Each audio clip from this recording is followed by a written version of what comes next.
여러분, 지난주에는 목사 사용 설명서를 제가 읽어드렸죠. 기억하시죠? 네. 오늘은 남편 사용 설명서를 읽어드리면서 설교를 시작하도록 하겠습니다. 잘 들어보세요. 남편 사용 설명서. 특히 이제 결혼을 앞으로 해야 될 사람들 더 잘 들으셔야 돼요. 아유, 이제는 뭐 나는 뭐 그러셔도 들으셔야 돼요. 남편 사용 설명서 1번. 제품 구입 전 충분히 검토 후 구입하십시오. 2번. 제품마다 다양한 특성을 가지고 있으므로 먼저 제품의 특성을 잘 파악하십시오. 3번. 사용자에 따라 상품의 좋고 나쁨이 다를 수 있으니 사용자의 주의가 요구됩니다. 4번. 제품을 사용할수록 초기와 많이 달라질 수 있으나 그렇다고 고장은 아닙니다. 5번. 제품이 집 밖으로 나갔을 때는 통신이 두절되거나 회귀 시간이 늦어질 수 있으니 유의하십시오. 6번. 제품의 알코올 함량이 높을 시에는 콩나물국이나 북엇국을 투여하십시오. 7번. 제품이 이상 증세를 보일 때는 질 좋은 약품으로 장기 투여하십시오. 8번. 스트레스에 민감하니 제품 상태에 따라 항상 유의하십시오. 9번. 적절한 양분과 휴식을 취하게 하시면 제품을 오래 사용할 수 있습니다. 10번. 가끔은 어린애 같은 행동을 나타낼 때가 있으나 제품에 이상이 있는 것은 아니니 안심하고 사용하십시오. 주의사항이 있어요. 주의사항. 1번. 급격한 온도 변화로 폭발할 수 있으니 잔소리는 삼가하십시오. 2번. 화기에 약하니 여자 가까이에는 절대 두지 마십시오. 3번. 반품이나 환불은 불가하니 고장나면 고쳐서 사용하십시오. 아멘. 감사합니다.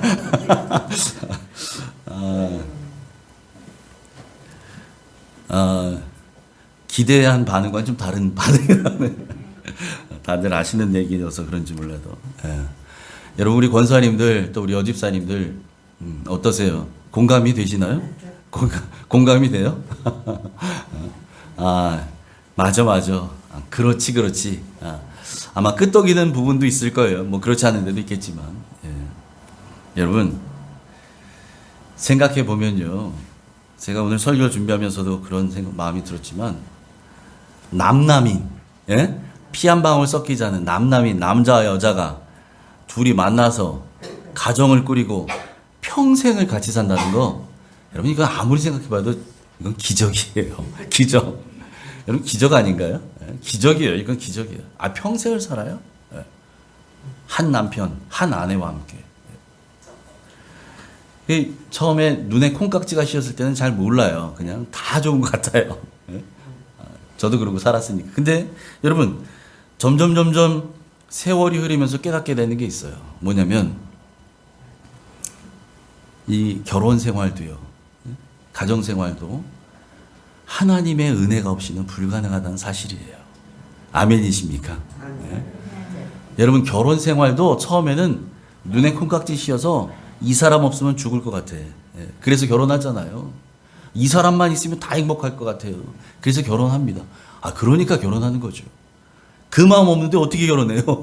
그런 마음이 있으니까 결혼하는 거죠. 그렇게 결혼해서 사는데, 살다 보면 이 콩깍지가 벗겨지거든요. 전혀 기대하지 않았던 일들이 일어나기 시작하고, 기대하지 못했던 모습들이 보여지기 시작하고, 그런데도 평생을 살아가요? 그러니 하나님의 은혜가 없이는 그게 어찌 가능하겠냐는 얘기예요. 하나님의 은혜가 있으니까 그게 가능하다는 거죠. 여러분, 그런 의미에서 우리 옆에 있는 분들하고도 인사 한번 할까요? 지금까지 잘 살아오셨습니다. 잘 살아오셨습니다. 지금까지 잘 참고 살아주셔서 감사합니다. 우리 어르신들이 아주 오히려 더 깊이 공감해 주시네. 정말 그런 것 같아요. 살아가는 것도 다 하나님 은혜고요. 뭐 대단한 기적이 내 삶에 일어나는 게 기적이 아니라 그 수십 년 전에 내 눈에 콩깍지 씌어서 결혼했던 이 사람하고 지금까지 살고 있다는 것이 이것이 기적이고 이것이 하나님 은혜이고 또 은혜가 있기에 살아가는 줄 믿습니다. 아멘. 여러분 오늘 우리가 함께 나누고자 할 이야기가 결혼 이야기예요. 결혼 이야기. 그래서 결혼은 축복이다라는 제목으로 함께 은혜를 나눌 텐데 오늘 이 본문에 들어가기 앞서서 우리가 계속 살펴보고 있는 고린도 지역에 대한 것들을 다시 한번 생각할 필요가 있어요. 고린도 지방, 고린도 지역에 살고 있었던 사람들 이 머릿속에는 뭐가 있었느냐? 이원론이라는 생각이 깊이 뿌리 내려 있었어요. 이원론이 뭐냐면 그리스 헬라 철학에서 나온 하나의 이 사상인데요. 영혼과 육체가 다르다. 이건 질적으로 다른 것이다. 구분해서 생각해요. 그래서 영적인 것은 거룩한 거고 육적인 것은 아주 더러운 것, 천한 것. 이렇게 생각하는 사상이에요. 이원론 사상이라는 것이. 그런데 이게 사람들 머릿속에 깊이 박혀 있어요. 왜? 너도 나도 다 그 얘기를 해요. 여러분 저기 학교 다닐 때 들어봤던 철학자, 유명한 철학자 플라톤, 아리스토텔레스 이런 사람들이 다 이원론 사상을 갖고 있는 철학자들이에요. 이 사람들이 다 그런 얘기를 했어요. 그러니까 여러분 아주 위대한 선생님이 그런 얘기를 해요. 우리의 영혼과 육체는 다르다. 우리는 둘로 돼 있다. 영혼은 거룩한 것이고 육체는 그렇지 않은 거다. 이렇게 가르치니 사람들이 다 그 얘기를 듣고 믿을 수밖에요. 그러니까 그런 사고가 머릿속에 쫙 박혀 있는 거예요.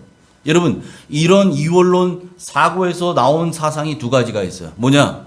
그 당시에 하나는 쾌락주의고요. 하나는 금욕주의입니다. 전혀 상반된 거죠? 전혀 다른 거예요. 여러분 쾌락주의는 이런 거예요. 자, 우리의 영혼은 이제 구원받았다. 그러니 내 육체로 행동하는 거 내 마음대로 해도 돼. 함부로 살아도 상관없어. 왜? 내 영혼은 구원받았으니까. 영혼이 귀한 거라고 하셨잖아. 그러니 영혼만 구원받으면 돼. 육체야 뭐 썩어져 버릴 거, 없어질 거. 육체는 뭐 이렇게 되는 저렇게 되는 괜찮아. 그래서 쾌락주의 사상이 한편에서는 아주 그렇게 해서 성행했던 거예요. 그러니까 여러분 제가 고린도 지역을 설명할 때 말씀드렸죠. 고린도 항구 도시에 많은 외국인들 비롯해서 여러분 이 선원들이 막 모여요. 그 사람들 돈이 있거든요. 그러니까 그 사람들을 상대로 장사하는 상업이 성행합니다. 먹을거리, 볼거리, 유흥거리 이런 것들이 거기에 성행해요. 그래서 고린도 지역은 향락의 도시였어요. 향락. 거기에 막 매춘이 성행하고요. 그래서 여러분 제가 고린도 전설을 처음 시작할 때 말했지만 고린도 사람이라고 하는 코리티안, 야 그 사람 고린도 사람 다 됐어. 이런 얘기가 무슨 얘기예요? 야 그 사람 진짜 음란한 사람 다 됐어. 이런 얘기라고요. 그 당시 이게 통용되던 얘기예요. 그게 고린도 사람들, 그 지역, 고린도라고 하는 사람들이 살아가는 모습이고 문화였어요. 그 쾌락주의가 막 어마어마하게 성행한 거예요. 어디서 나와요? 이원론에서 나온 거예요, 이게. 또 반대로 금욕주의가 한편에서는 또 득세하기 시작하는데 극단적 금욕주의입니다. 금욕주의는 어떤 거냐? 자, 그래? 영적인 것은 거룩한 거고 육적인 것은 더러운 거야? 자, 그렇다면 우리는 더러운 거 안 해. 더러운 일은 우리는 쳐다도 안 봐. 우리는 오직 거룩한 일만 할 거야. 거룩한 일만 하면서 할 거야. 이렇게 사는 사람들이에요. 그렇게 생각하던 사람들이 금욕주의자예요. 철저하게. 마치 수도원에 들어간 수도사들처럼 사는 거죠. 금욕주의 사는 거예요. 그래서 이 두 가지 전혀 다른, 똑같이 이원론에서 나왔는데 여기에서 나온 가지가 전혀 정반대로 나가죠. 하나는 극단적인 쾌락주의, 될 대로 되라 이러고 살아요. 하나는 극단적인 금욕주의, 절대 안 돼. 이런 양단의 가지로 나오기 시작했다라는 거예요. 그래서 여러분 앞에서 고린도전서 5장이나 6장에서 설명할 때 사도 바울이 거기에서 교회 안에서 일어났던 막 음란의 문제, 이런 문제들을 막 책망할 때에 그 대상이 누구였냐면 이 극단적 쾌락주의의 사고에 젖어 있었던 사람을 대상으로 했던 권면이에요. 그러니까 쾌락주의에 젖어 있는 사람들이 교회에 들어와서 어떤 모습을 변하냐면 자유주의자라는 색깔로 옷을 입어요. 자유주의자. 왜냐면 나는 다 자유가 있어. 나에게는. 예. 난 뭐든지 할 자유가 있어. 왜? 난 구원받은 사람이잖아. 내 영혼은 구원받았잖아. 그러니 나는 뭐든지 할 자유가 있어. 그래서 그 사람들을 자유주의자라고 말합니다. 내 마음대로 살아. 난 뭐든지 할 수 있을 만한 그런 자유가 나에게 있어. 이렇게 살아가는 거예요. 이 사람들이 교회 안에 있었어요. 교회 안에. 그러니까 교회 안에도 음란의 영이 들어오기 시작하는 거예요. 교회 안에. 그 쾌락주의에 빠진 사람들에 대해서 고면한 것이 고린도전서 5장과 6장에 있는 얘기예요. 근데 오늘 7장, 이 7장에서 사도 바울이 언급하는 이야기의 그 대상자들은 누구냐? 반대편에 있는 사람들, 극단적 금욕주의자들에게 대해서 권면합니다. 그게 오늘 7장에서 시작하는 얘기예요. 자, 먼저 1절, 2절 같이 읽어보죠. 1절, 2절 시작. 너희가 쓴 문제에 대하여 말하면 남자가 여자를 가까이 아니함이 좋으나 음행을 피하기 위하여 남자마다 자기 아내를 두고 여자마다 자기 남편을 두라.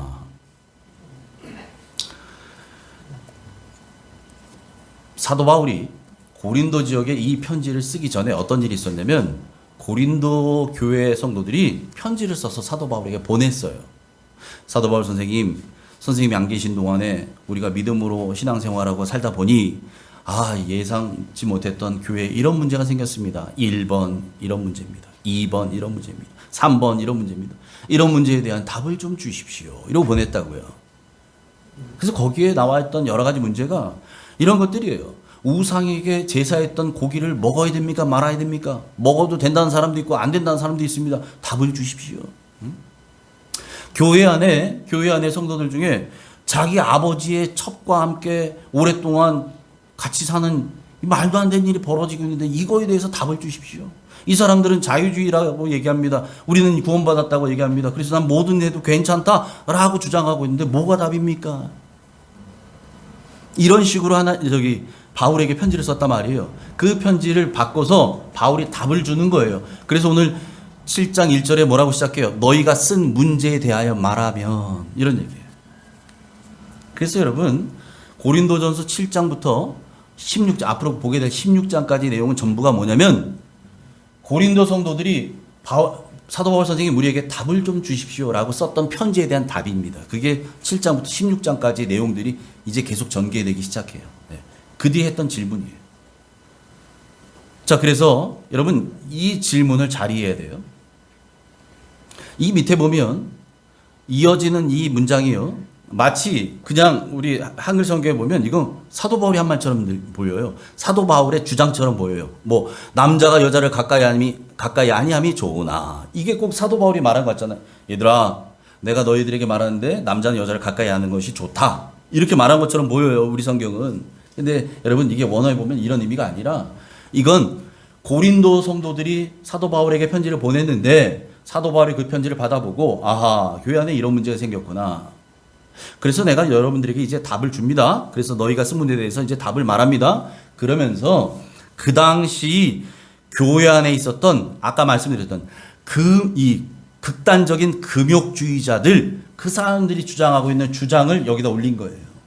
그러니까 여러분 이 쾌락주의자들은 난 뭐든지 할 수 있다, 모든 것이 나에게 허용됐다라고 주장하는데 반해서 이 사람들은 뭐냐면 아니다. 금욕주의자들은 남자가 여자를 가까이 하는 거 그거 안 된다, 이렇게 주장한단 말이에요. 그래서 여러분 이 1절을 여러분이 이해하기 쉽게, 보다 쉽게 제가 설명하자면 이런 거예요. 여러분이 쓴 문제에 대해서 내가 이제 답을 줍니다. 여러분 중에 어떤 사람들은 남자가 여자를 가까이 하냐면 좋다고 말합니다. 그러나 내 생각은, 이러고 나가는 거예요. 이런 이해가 되시나요? 지금 그런 얘기예요. 이게 사도 바울의 주장이 아니라 그 당시 극단적 금욕주의자들이 주장했던 게 이거예요. 남자는 여자 가까이 하지 않는 게 좋다, 이게 그 사람들의 주장이에요. 남자는 여자를 만져서도 안 된다, 이게 그들의 주장이라고요. 그래서 여러분 이 극단적 금욕주의자라는 사람들은 이 당시에 어떤 원칙을 철저히 갖고 있었느냐? 모든 성관계는 원칙적으로 부정하다 이런 생각을 가졌어요. 부부라 할지라도. 그래서 이 사람들은 뭘 주장하냐면 부부야? 이혼해. 이혼 못하겠어? 그러면 평생 부부관계 갖지 말고 살아. 그러면 살 수 있어. 살아도 돼. 이렇게 주장했단 말이에요. 이것을 사도 바울이 그들의 주장을 그대로 여기다 한번 올린 거예요. 너희가 지금 이렇게 말한다. 남자는 여자를 가까이 하기 좋지 않다라고 말하고 있다. 그러나 사도 바울은 이 주장에 대해서 이제 사도 바울이 가지고 있는 또 성경에 근거한 또 성령께서 지혜를 준 그 답을 그가 이제 얘기합니다. 뭐라고 얘기하느냐? 아니다. 결혼은 하는 게 좋다는 거예요. 왜 결혼하는 게 좋으냐? 2절 보면 이렇게 얘기했잖아요. 그러니까 남자마다 자기 아내를 두고 여자마다 자기 남편을 두라. 이게 뭡니까? 결혼하라. 배우자와 함께 살아라. 이런 얘기잖아요. 왜 이렇게 하라고 권면하고 있어요? 음행을 피하기 위하여. 여러분, 이게 꼭 결혼의 목적이 음행을 피하려고 결혼한다. 이건 아니죠. 여러분, 결혼에 많은 유익이 있어요. 결혼을 통해서 얻게 될 많은 유익이 있어요. 그 많은 유익 중에 하나가 이거라는 거예요.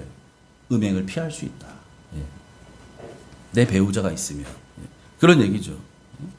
그래서 이 당시에 앞서 말씀드린 것처럼 고린도 사회의 그 음란이 확 지배하던 이 사회, 음행이 판치고 있던 이 사회, 그 사회의 그 음란한 문화들이요, 이게 교회 안으로도 들어와 버렸어요. 그게 어떻게 들어와요? 내가 음란한 사람인데 내가 복음을 듣고 예수를 믿기 시작했네? 그런데도 불구하고 예전의 습관을 못 버리는 거죠. 난 예배는 드려요, 와서. 근데 여전히 나는 음란해. 음란하게 살아요. 그러니까 이렇게 되면 음란의 영이 교회 안에 들어오는 거예요. 음란의 문화가 교회 안에 들어오게 되는 거예요. 지금 그런 일이 고린도 교회 안에 일어났다는 거예요. 그래서 교회 안에서도 그런 음행의 문제가 자꾸 일어나는 거예요. 그래서 바울이 얘기하는 겁니다. 여러분들이 그 음행죄를 피하려면 남자나 여자나 배우자가 필요합니다. 배우자가 있어야 합니다. 이런 얘기를 하는 거죠. 그래서 바울이 이어지는 3절 4절이 이렇게 말합니다. 같이 읽죠. 시작. 남편은 그 아내에 대한 의무를 다하고 아내도 그 남편에게 그렇게 할지라. 아내는 자기 몸을 주장하지 못하고 오직 그 남편이 하며 남편도 그와 같이 자기 몸을 주장하지 못하고 오직 그 아내가 하나니. 여러분, 여기 3절에 의무라는 거요, 이건 배우자의 성적 요구에 대한 의무를 말해요. 여기서 말하는 의무는 돈 벌어줄 의무가 아니라요. 그 의무입니다. 그러니까 이게 다시 말하면 남편과 아내에게 다 의무가 있다는 얘기죠. 이 얘기는 그래서 부부는 서로의 필요를 충족시켜줄 섬기는 사랑의 관계다라는 얘기예요. 그게 부부입니다. 사랑으로 섬기는 관계가 되어야 된다는 거죠. 그러니까 아내의 몸은 아내가 주장하는 게 아니라 남편이 주장하고, 남편의 몸은 반대로 남편이 내 몸이다 아니라 아내가 주장한다는 거예요. 여기서 여러분, 우리가 한 가지 주목할 게 있어요. 이 시대가, 이 당시 시대, 이 서신서가 기록되어 있던 초기 교회 시대에, 여러분, 이때는 이미 여러분 잘 아시지만 여자의 권리가 존중되거나 그런 시대가 아니에요. 그죠? 남성 우월주의, 이게 꽉 자리 잡고 있던 그런 시대라고요. 여자는 그냥 남자의 무슨 부속품처럼 그렇게 살던 시대라고요. 그런데 여러분, 그런 시대에 성경은 무엇을 얘기해요? 남녀 평등을 얘기합니다. 남녀 평등. 남자의 권리만 얘기하지 않아요. 여자의 권리도 얘기하고 있다는 사실이에요. 이 시대에, 이 옛날에. 그래서 여러분, 성경은요, 남존 여비를 말하지 않습니다. 남편에게 권리가 있듯이 아내에게도 권리가 있다는 거예요. 그래서 남편과 아내는 서로에게 각각 권리와 의무가 있다는 사실이에요. 남편에게도 권리가 있고 의무가 있고 아내에게도 권리가 있고 의무가 있다는 거예요. 이것을 성경이 번갈아서 설명해요. 남편만 설명하지 않아요. 남편의 권리만 말하지 않아요. 남편의 권리가 있다면 아내에게도 권리가 있다. 남편에게 의무가 있다면 아내에게도 의무가 있다. 그런 얘기를 하는 거예요. 예. 여러분, 그래서 성경을 읽을 때요, 이런 맥락을 살피면서 읽지 않으면, 까딱 잘못하면 오해가 생길 수 있어요. 성경을 읽으면서도. 대표적인 말씀 한번 볼까요? 에베소서 5장 22절 같이 읽죠. 시작. 아내들이여 자기 남편에게 복종하기를 주께 하듯 하라. 여러분, 이 본문으로 부부의 역할에 대해서 설교하는 말씀 많이 들어보셨을 거예요. 5월달, 특히 5월달 가정의 달에 이런 설교 많이 하죠. 아내 여러분, 여러분 남편에게 복종하셔야 됩니다. 예? 주님께 복종하듯이 복종하셔야 됩니다. 예? 우리의 머리이신 주님께 복종하십시오 하는 것처럼 남편에게 복종하십시오. 여러분, 이런 설교할 때요, 여자 권사님들, 집사님들 아멘 하는 소리 저 잘 못 들어봤어요. 아멘 안 하더라고요. 아무리 성경 얘기지만 복종하십시오 이래 하니까 아멘 안 해. 남자들만 아멘해 이 말에. 그렇더라고요. 제가 보니까. 왜 그럴까요? 왜 이 말씀에 에? 우리 여집사님들은 왜 아멘 안 하고 남편들만 아멘 하냐 말이에요.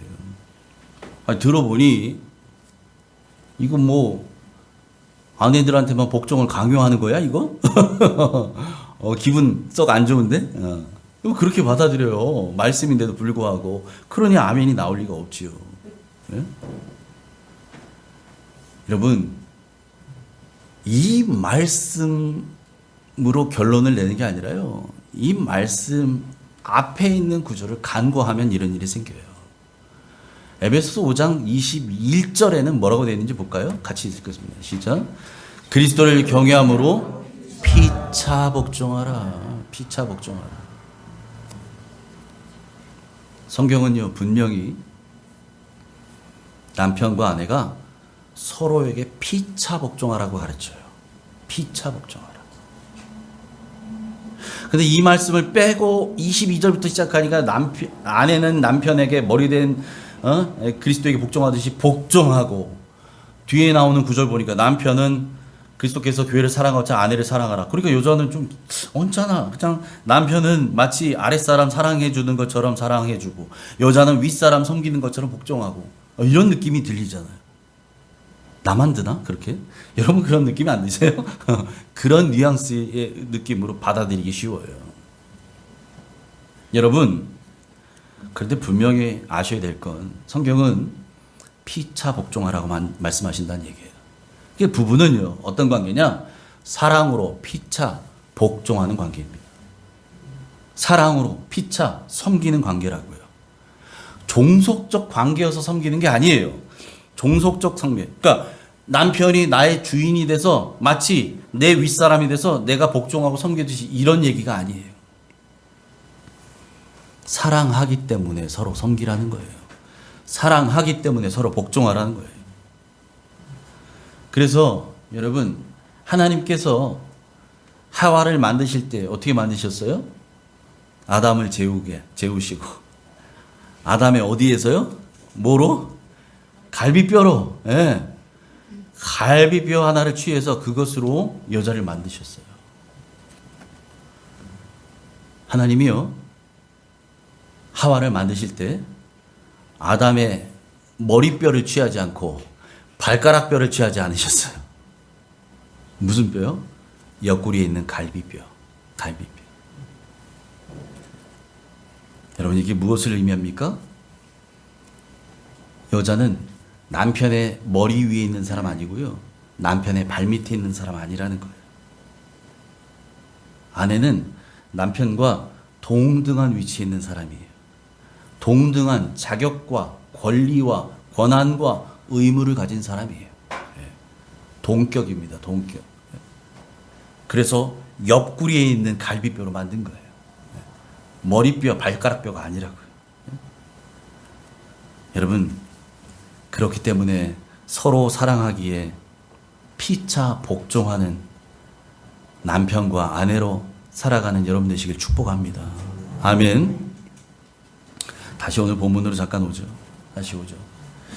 오늘 본문에서 그래서 바울은요, 이제 남편과 아내들에게 부부를 향해서 말합니다.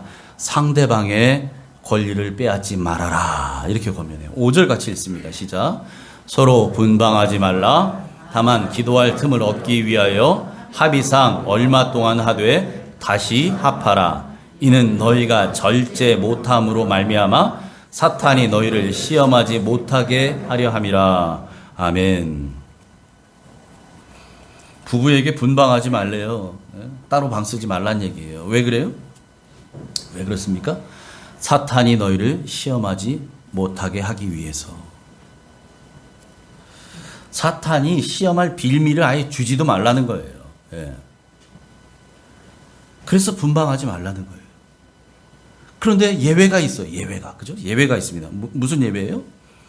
기도하기 위해서 분방하는 것은 괜찮다. 이렇게 얘기합니다. 그런데 여러분, 여기에도 분명한 규칙이 있습니다.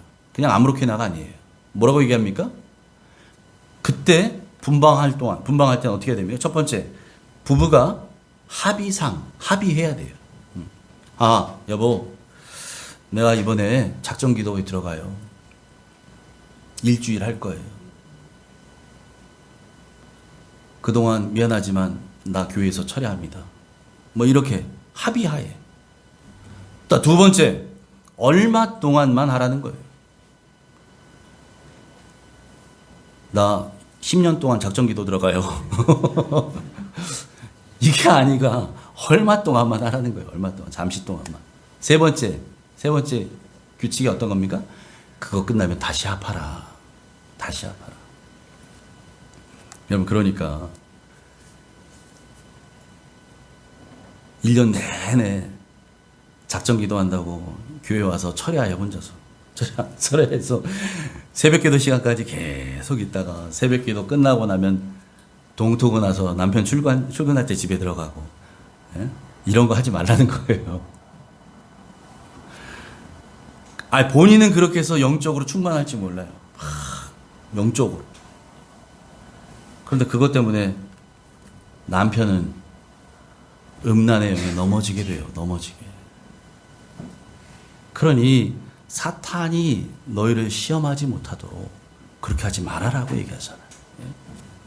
이것은 하나님께서 우리에게 권하는 방법이 아니라는 거예요. 성경의 방법이 아니라는 거예요. 자, 그러면서 동시에 이제 바울이 모든 사람에게 말합니다. 여러분도 나처럼 나와 같았으면 좋겠다라고 얘기하잖아요. 이게 뭐예요? 결혼하지 않고 독신으로 살았으면 좋겠다라고 말해요. 그런데 그것도 바울은 거기 뒤에 같이 그걸로 끝내지 않고 첨부하는 게 이겁니다. 그렇게 혼자 사는 건 여러분 아무나 살 수 있는 게 아니거든요. 독신의 은사가 있어야만 돼요. 독신의 은사를 받은 사람만 그게 가능하다는 걸 바울이 알아요. 그래서 독신의 은사가 없다면 결혼하는 게 좋습니다. 이렇게 말하잖아요. 7절 같이 읽습니다. 시작. 나는 모든 사람이 나와 같기를 원하노라. 그러나 각각 하나님께 받은 자기의 은사가 있으니 이 사람은 이러하고 저 사람은 저러하니라. 아멘. 하나님께서 우리에게 각양의 은사를 주셨어요. 사람마다 달라요. 여러분, 이 독신의 은사도 마찬가지예요. 모든 사람이 있지 않습니다. 그러니 독신의 은사가 없는데 나도 바울처럼 내 평생 혼자 살리라. 할 수 있으면 할 수 있겠지만 그게 안 되거든요.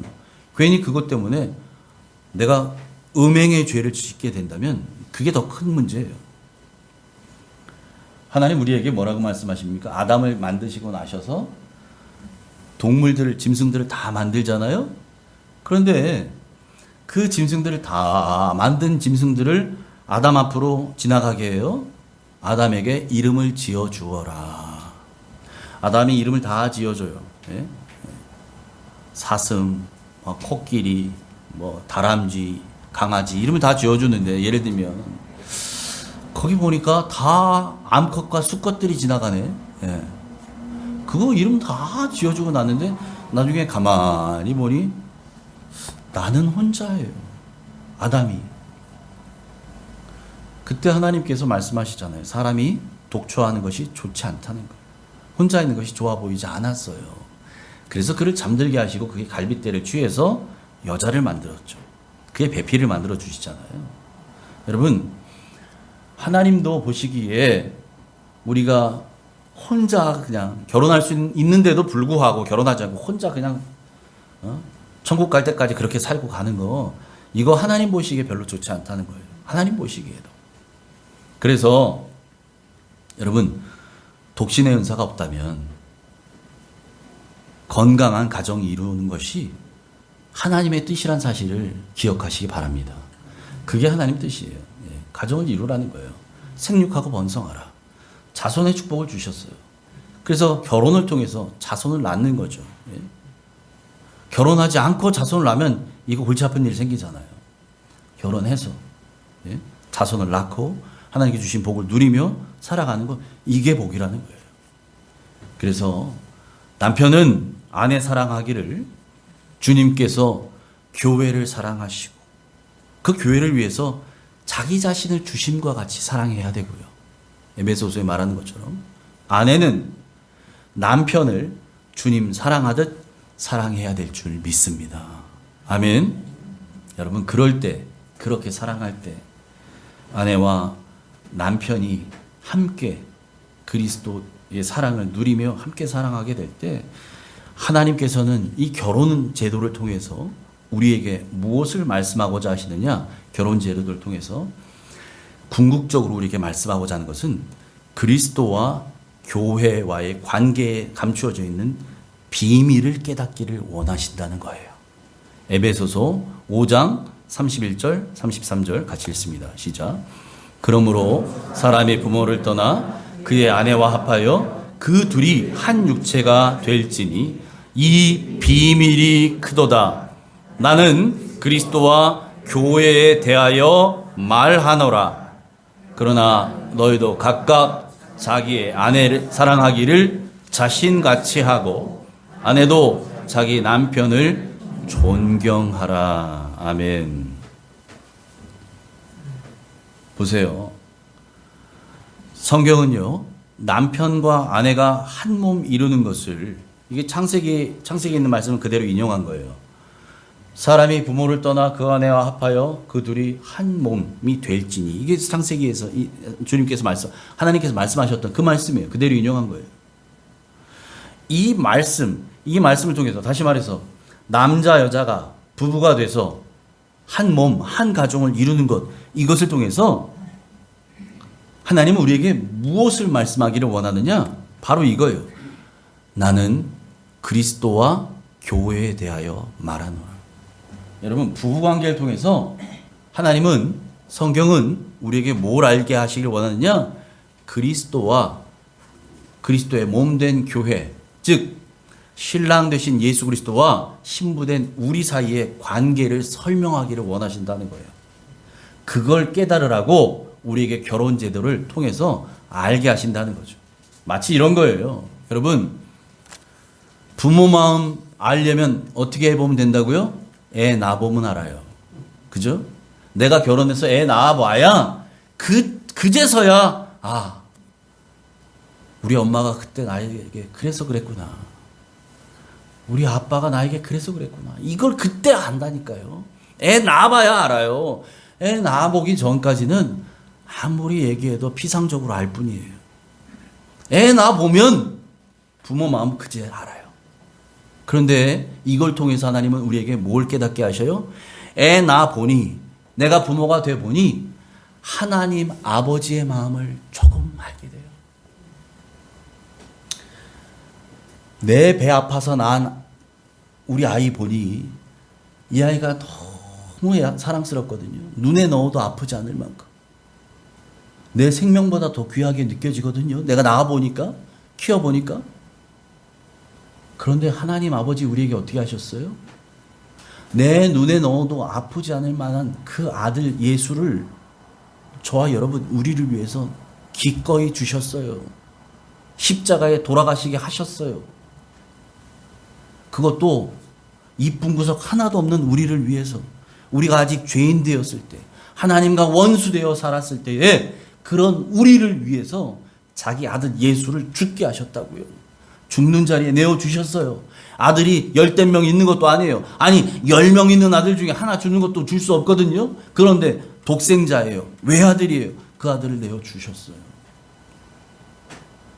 여러분, 이 하나님 아버지의 그 크신 사랑, 그 100만 분의 1만큼, 요만큼 우리가 깨달을 수 있는 건 어떻게 깨달아요? 내가 애 낳아보니 우리 애가 얼마나 귀한지 내가 느껴지니까 그 아이를 어떻게 남을 위해서 죽게 내버려 주냐 말이에요. 내주냐 말이에요. 그런데 하나님은 하셨어요. 하나님. 와, 하나님, 저는 감히 상상도 못한, 감히 생각도 못하는 그 일을 하나님 아버지 나를 위해, 우리를 위해 하셨군요. 여러분, 부모 돼봐야 하나님 아버지의 마음 조금 알아요. 결혼해봐야 그리스도와 그리스도의 신부된 우리 교회와의, 머리된 예수 그리스도와 교회와의 관계에 담겨있는 이 비밀을 조금 알게 돼요. 여러분, 그래서 우리에게도 신랑 되신 예수 그리스도께서 우리를 위해 죽기까지 사랑하셨어요. 우리를. 그래서 기꺼이 하나님 아버지의 말씀에 순종하셔서 흠없는 어린 양께서 십자가에서 자기를 죽이는 자들 원망하지 않고 오히려 그들을 위해 용서를 구하며 십자가에서 마지막 숨 거두실 때까지 사명을 다하신 거예요. 구원의 사명, 구속의 사명. 무엇 때문에요? 우리를 사랑하시기 때문에. 죽기까지 사랑하셨어요. 주님이 우리를. 그리고 그 사랑을 깨닫고 이제 그 주님의 신부된 우리도 주님을 그렇게 사랑하라는 거예요. 여러분, 이게 바로 남편과 아내가 서로를 사랑하는 그 사랑이 돼야 된다는 거예요. 그 주님의 사랑이 모델이 돼서 그 사랑처럼 우리도, 남편인 나도 아내를 사랑하고 아내인 나도 나의 남편을 사랑하고 복종하고, 사랑하니까 복종하는 거예요. 사랑하니까 섬기는 거예요. 사랑하니까 의무를 다하는 거예요. 여러분, 그런 사랑, 그렇게 사랑하는 남편과 아내 되시기를 축복합니다. 아멘. 이제 말씀을 정리합니다. 여러분, 그래서 결혼은 하나님께서 우리에게 허락하신 축복입니다. 오늘 설교 제목이 뭐예요? 결혼은 축복입니다. 그래서 결혼이 축복인 거예요. 그래서 결혼이 축복인 거예요. 하나님이 허락해 주셨어요. 그래서 여러분, 남편과 아내가 한 몸을 이루는 것도 하나님께서 허락하신 축복이고, 그런데 그 축복이 때로는 1년 360일 다 축복처럼 느껴져요. 나에게 축복으로 주신 내 배우자가 어떤 날은 원수처럼 보이기도 하고, 내 마음도 이해 못 해주는 것처럼 여겨지기도 하고, 그런 날도 있잖아요. 여러분, 그럼에도 불구하고 우리가 함께 그리스도 안에서 그 사랑을 경험하고 깨닫고 또 그리스도의 인내를 배우고 서로 참아주고 복종해주고 섬겨주고 그렇게 사랑하며 가정을 이루어가는 줄 믿습니다. 그래서 결혼 생활은요, 이 영적인 것과 육적인 것이 균형을 맞출 때 온전해지는 거예요. 온전해져요. 육적인 생활만 있으면 안 돼요. 또 영적인 생활만 있어도 안 돼요. 이 두 가지가 균형을 가져야 돼요. 균형을. 그래서 남편과 아내는 육체로만 한 몸을 이루는 존재가 아니라 영적으로도 하나가 되어야지 그런 존재여야 된다는 거죠. 그래서 베드로전서 3장에서 말하는 것처럼 아내와 남편은 어떤 관계냐? 생명의 은혜를 함께 이어받을 존재라는 것이에요. 생명의 은혜를 함께 이어받을 존재예요. 남편과 아내는. 이게 하나님의 축복이기 때문에 가능한 거예요. 이 지구상에 그 수십억의 인구가 있어도 나와 함께 생명의 은혜를 이어받을 존재는 내 아내, 내 남편밖에 없어요. 그게 성경의 약속이에요. 여러분 이것을 잊지 마시기 바랍니다. 그러므로 서로 사랑함으로 피차 복종하시기 바랍니다. 무엇보다 서로에게 가장 좋은 기도의 동역자, 신앙의 동역자가 되어 주심으로 인해서 이 힘든 세상 살아가는 동안에 함께 위로하고 서로에게 힘이 되어 주시길 바랍니다. 그래서 천국 가는 날까지 한 몸, 한 뜻, 한 마음, 한 영 되어서 이 땅에서도 천국을 누리는 가정 이루시기를 주님의 이름으로 축원합니다. 아멘. 하나님 아버지, 우리에게 가정을 선물로 허락해 주셔서 감사합니다. 하나님, 결혼은 하나님께서 우리에게 허락해 주신 가장 귀한 축복 중에 하나인 것을 깨달았사오니 하나님, 나에게 주께서 허락하신 믿음의 배우자, 또 그런 배우자 만나서 우리 청년들도 결혼하게 하시고, 또 그렇게 결혼한 가정들은 주께서 허락하신 그 가정, 믿음의 가정, 천국 가정으로 잘 이끌어 나가고 가꾸어 나가는, 그래서 정원을 가꾸는 것처럼 가꾸지 않으면 어느새 잡초가 자랄 터인데 그 잡초 뽑아내고 다듬고 땀 흘리는 수고를 통해 우리 가정들이 천국을 누리는 가정 되게 하여 주옵소서. 남편은 아내를, 아내는 남편을 그리스도께서 교회를 사랑하신 것처럼, 또 교회된 우리가 주님을 사랑하는 것처럼 그렇게 함께 사랑하고 섬기며 복종하는 그 사랑의 공동체, 천국 가정 되게 하여 주시옵소서. 예수님 이름으로 감사하며 기도하옵나이다. 아멘.